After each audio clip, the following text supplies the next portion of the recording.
I'm so excited for this section of the app, and I wanted to kind of give a general overview of the purpose of this section, my desire for this section, and really the need for this section. And so let's start with the need. So I say this a lot, Hyperofit, we're inspired by Pope St. John Paul II's theology of the body, namely this call of self-mastery for self-gift. And I delayed kind of adding this section for a long time because, you know, when people have asked, like, we want more theology of the body content, education content, material, and it's really, really hard to synthesize, to summarize, to elucidate, let's use a big word, the theology of the body in a way that I think can be impactful for those on our platform. Because one of the things that I do say a lot too, and my heart is, I want to be authentically Catholic but technically excellent. So the main purpose of our app is to help you to be healthy, to provide excellent workouts, excellent information on exercise, nutrition, general health. So what I don't want this section to, or you feel like this section to be, is like a TOB course. You'll see some links down below. What we're gonna actually like link to, like Father Mike Schmitz gave like a 3-hour lecture on like theology of the body.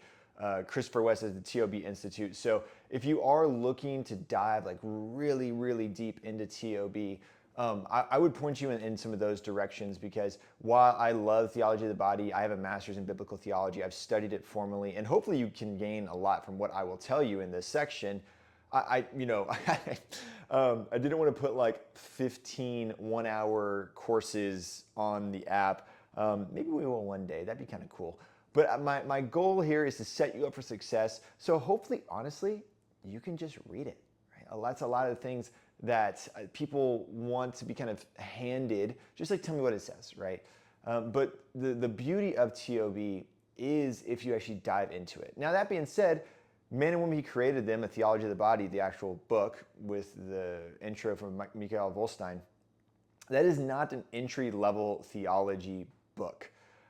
When I was studying in my undergrad and my master's, TOB was like one of the last courses we took after, hours and hours of other courses on theology, philosophy, and basic catechesis and all these other things. So if you've never really studied theology formally, then obviously, hopefully you've watched our education videos, you'll watch this.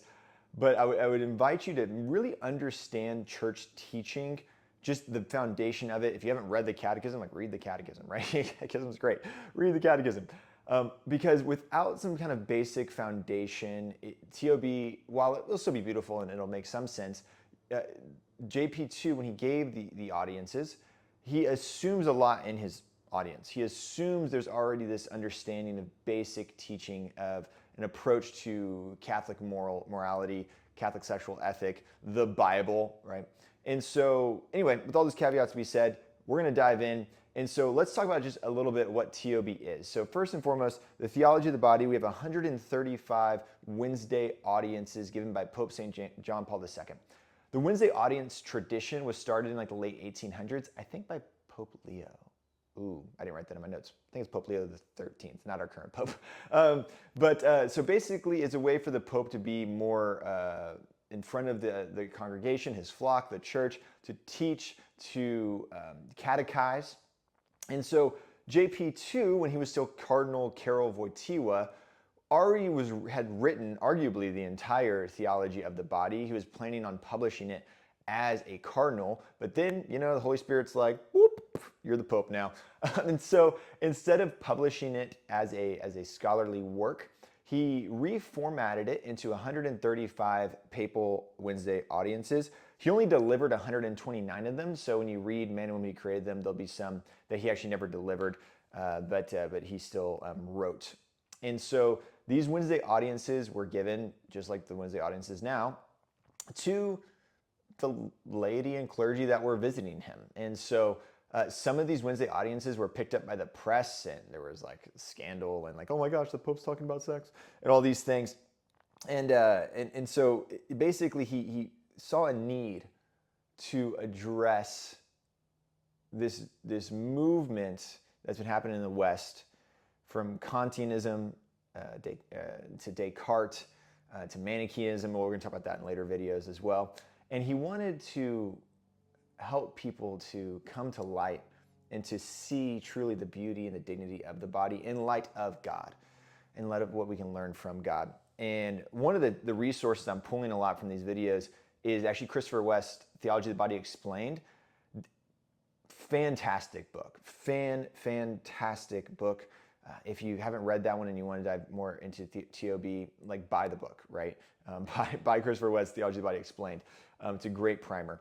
And one of the quotes I pull from him is this. It says, if the language of Israel is Hebrew and the language of Islam is Arabic, the language of Christianity is the body. Because that's one of the first things you really need to understand about theology of the body and about the Christian faith, our Catholic faith, is that it's incarnational. Nothing in our faith, nothing that we study, nothing about Jesus, Mary, the saints, the church, the sacraments makes sense without the incarnation of God made man. Right? The second person of the Trinity incarnating himself and taking on the form of a slave, right? The human nature. And so with all of that, we're going to have a few different videos. So we're going to have really 3 main videos here, a conclusion video, and then a bunch of links to kind of point you in the right direction. So the first video, we're going to talk about the hermeneutic of gift in a little bit more detail. You probably heard us talk about that before, but we're going to talk about it again. And then the lens and the things that he's addressing, namely against Descartes and Manichaeism. The second video after that, or the third video, I guess, after this one, is the thesis statement of JP2 and the theology of the body. And then the next one is going to be this idea of what is mystery? What's the mystery hidden in all creation? What does that mean? What does it mean for the church to be the bride of Christ and for us to participate in that? And then we'll talk a bit about how to apply it, how to go from there. So I'm stoked you're here. Hopefully you'll learn a lot. And as always, if you have any questions, message me, post on the community board, and let's dive in.